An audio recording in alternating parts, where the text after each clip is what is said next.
அடுத்த topic promise chaining. Multiple ப்ராமிசஸை one by ஒன்னாக எப்படி செயின் பண்ணுறது அப்படிங்கிறது தான் இந்த கான்செப்ட். ஸோ நமக்கு வந்து இப்போ மல்டிபிள் அசின்க்ரனஸ் டாஸ்க் இருக்குது, அதை ஒன் பை ஒன் எக்ஸிக்யூட் பண்ணோம்னா நம்ம வந்து ஒரு ப்ராமிஸோடைய தென் பிளாக்குள்ளே அடுத்த ப்ராமிஸ் போடுறோம். அந்த அடுத்த ப்ராமிஸ்க்குன்னு ஒரு தென் பிளாக் வரும், அதில் இன்னொரு ப்ராமிஸை அப்படி இந்த மாதிரி செயின் பண்ணிக்கிட்டே வர முடியும். ஸோ இதுக்கு பேர் தான் ப்ராமிஸ் செயினிங். இது வந்து சீக்வன்ஷியலாக தான் எக்ஸிக்யூட் ஆகும். ஃபஸ்ட்டு ப்ராமிஸ், அப்புறம் அதோடைய தென் பிளாக் வந்ததுக்கப்புறம் தான் அடுத்த ப்ராமிஸ் எக்ஸிக்யூட் ஆகும். அப்புறம் அதோடைய தென் பிளாக் வரும்.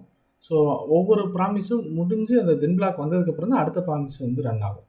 ஸோ இதுதான் அந்த ப்ராமிஸ் செயினிங். இதுக்கு ஒரு எக்ஸாம்பிள் பார்ப்போம்.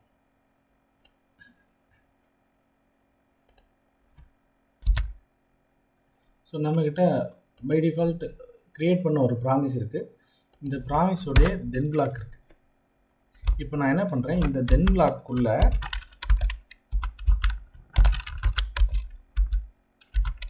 இன்னொரு ப்ராமிஸ் கிரியேட் பண்ணுறேன். ஸோ ஜென்ரலாக டிஃபால்ட் ப்ராமிஸ்.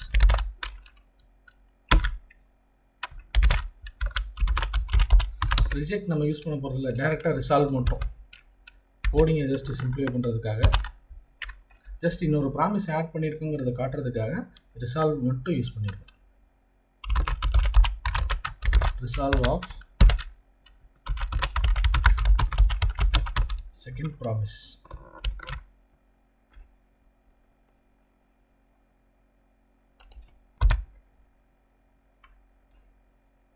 இப்போ இந்த ப்ராமிஸ்க்குன்னு ஒரு தென் பிளாக் வரும்.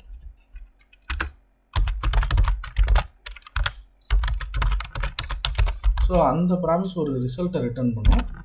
அந்த ரிசல்ட்டையும் வாங்கிக்கிறோம்.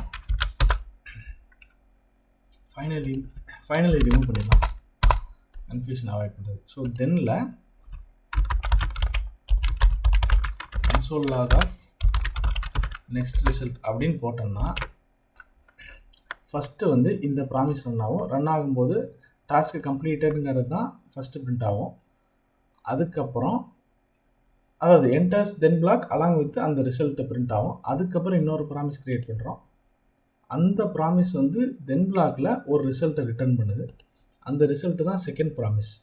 அதை வந்து நம்ம கன்சோல் லாகில் பிரிண்ட் பண்ணுறோம்.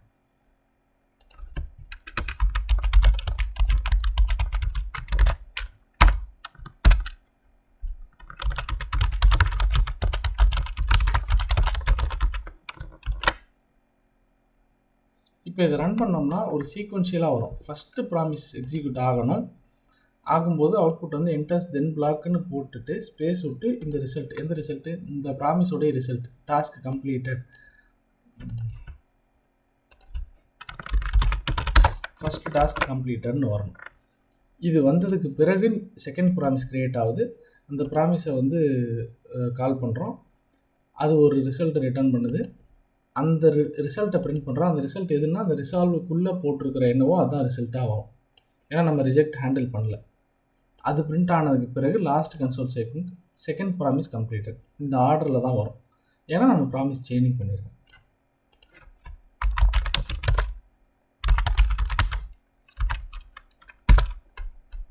C enters then black first task completed. அது எங்கே இருக்குது, நம்மளுடைய ஃபஸ்ட்டு ப்ராமிஸ், நம்ம க்ரியேட் பண்ண ப்ராமிஸோடைய ஃபஸ்ட்டு ரிசால்வ், அது வந்து இந்த இடத்துல பிரிண்ட் ஆகிருக்கு. அதுதான் இந்த ஃபஸ்ட்டு கன்சோலிங்.